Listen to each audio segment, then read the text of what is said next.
Hello friends, welcome back to my channel again. Today we are going to discuss about DNA replication. DNA replication है क्या?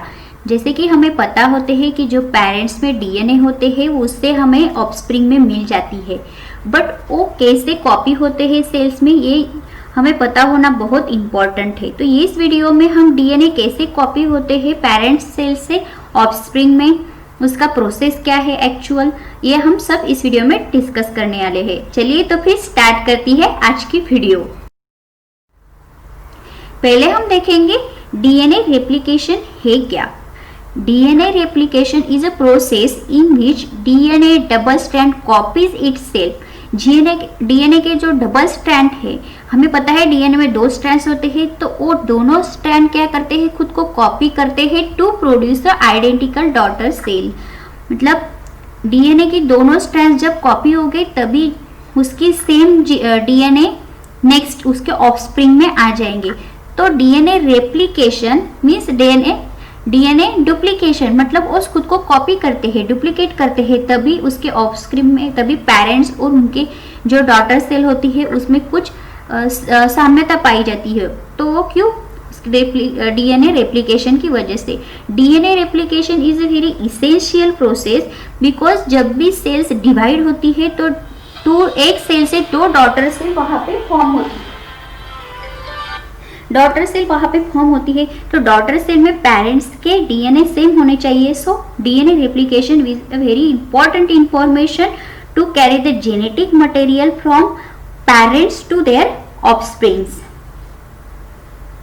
DNA replication a process को semi conservative process बोलते हैं because DNA जो होते हैं helix से form होते हैं, उसमें हेलिक्स होते हैं, तो ईच हेलिक्स डीएनए रेप्लिकेशन में इन्वॉल्व होते हैं। जो डिफरेंट हेलिक्स होते हैं डीएनए के, वो सब डीएनए रेप्लिकेशन में इन्वॉल्व होते हैं, इसीलिए ये प्रोसेस को सेमी कॉन्जर्वेटिव प्रोसेस बोलते हैं। डीएनए रेप्लिकेशन में एक जो ओल्ड मॉलिक्यूल होता है उससे दो ऑफस्प्रिंग फॉर्म होते हैं, दो न्यू मॉलिक्यूल्स फॉर्म होते हैं। जो दो न्यू मॉलिक्यूल्स फॉर्म होते हैं उसमें एक स्ट्रैंड जो होता है, डीएनए दो स्ट्रैंड से बना होता है, ये हमें पता है, हमने डीएनए के स्ट्रक्चर में देखा है।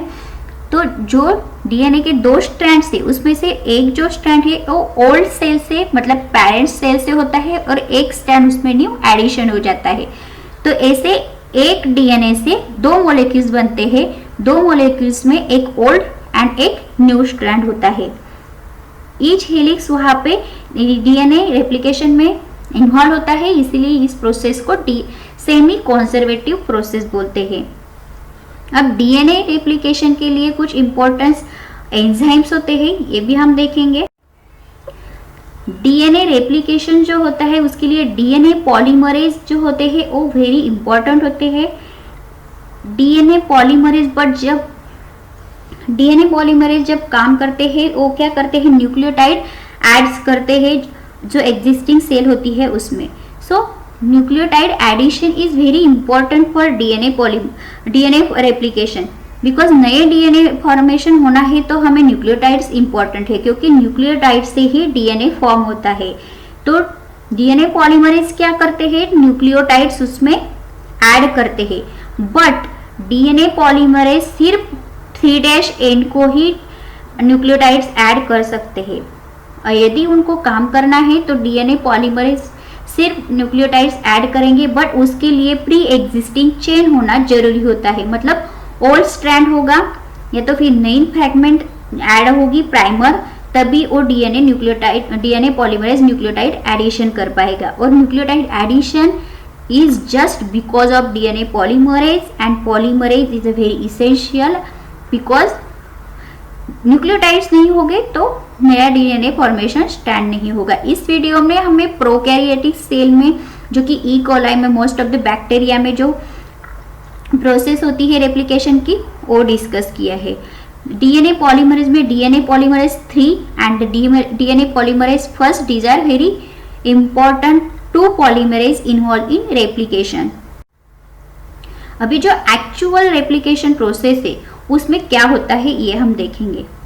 जो रेप्लिकेशन प्रोसेस होती है एक पर्टिकुलर ओरिजिन पर्टिकुलर पॉइंट से होती है, उसे हम बबल्स बोलते हैं, रेप्लिकेशन बबल्स बोलते हैं। ये मैंने 4 पार्ट्स में इसलिए डिवाइड किया है ताकि आप ये 4 पॉइंट ध्यान में रखेंगे तो उसके अंदर आपको क्या एक्सप्लेन करना है आपको इजीली समझ में आ जाएगा।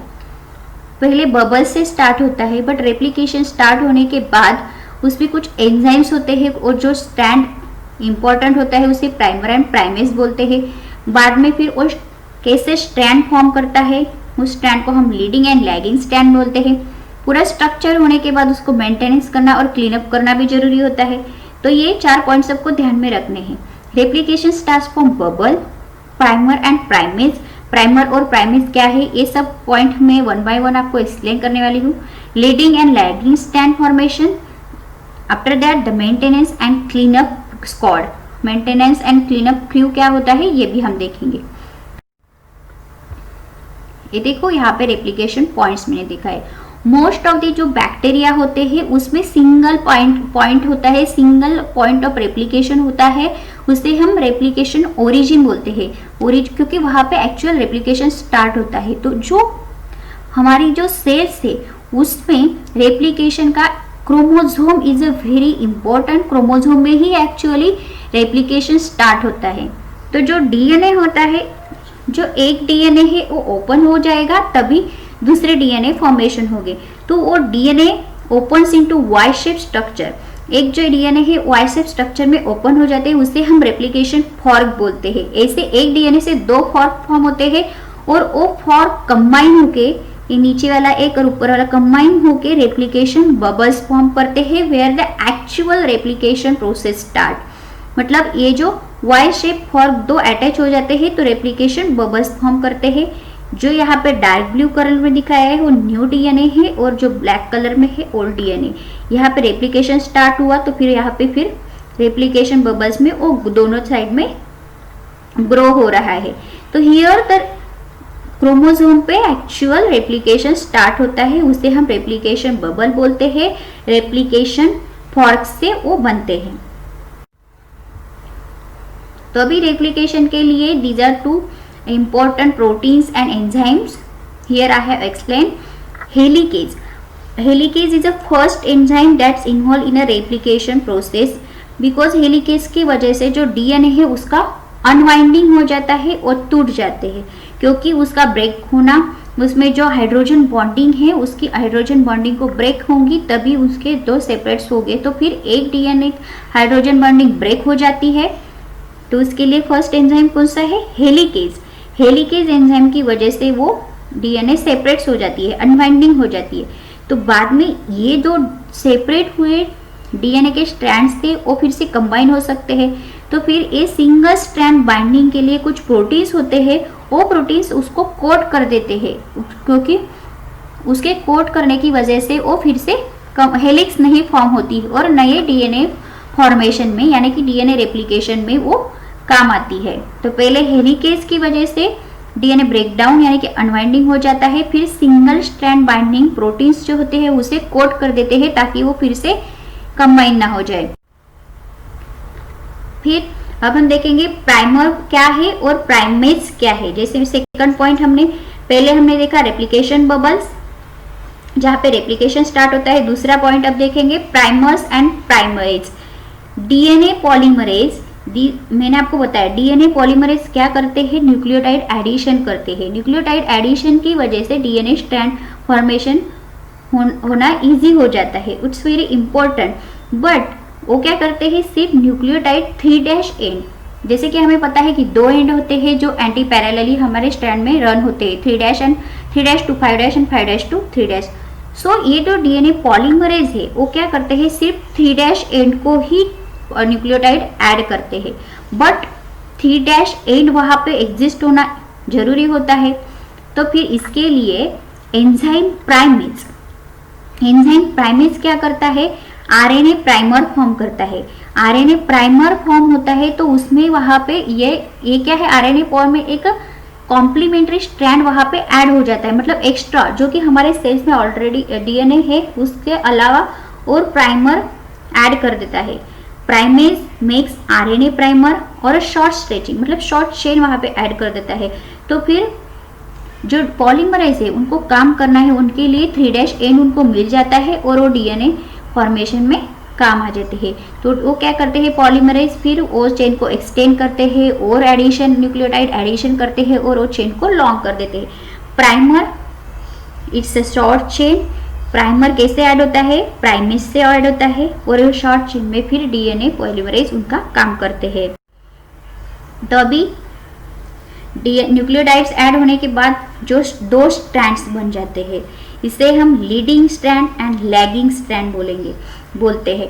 लीडिंग मतलब वो लीड करता है, मतलब वो कंटिन्यूअसली फॉर्म होता है, उसके फॉर्मेशन में कोई दिक्कत नहीं होती है, क्योंकि डीएनए पॉलीमरेज 5' एंड में पॉलीमरेज ऐड करता है, यहाँ पे वो न्यूक्लियोटाइड ऐड करता है तो फिर वो स्ट्रेट फॉर्म हो जाता है, तो इसमें फॉर्मेशन में कोई प्रॉब्लम्स नहीं आती। बट लैगिंग जो अपोजिट स्ट्रैंड है, ये पॉलीमरेज है, यहाँ पे पॉलीमरेज एडिशन की वजह से ये स्ट्रैंड फॉर्म हो गया, बट ये पॉलीमरेज उसको फॉर्मेशन के बाद फिर से ये दूसरे लैगिंग स्ट्रैंड में आ जाती है और जो स्ट्रैंड फॉर्म हो रही है उसको वो ब्रेक डाउन कर देती है, क्योंकि वो पॉलीमरेज अपोजिट डायरेक्शन में काम नहीं कर पाती, तो इसे वो ब्रेक डाउन कर देती है। तो फिर ये जो फ्रैगमेंट्स हमें मिल जाती है उससे हम ओकाज़की फ्रैगमेंट्स बोलते हैं।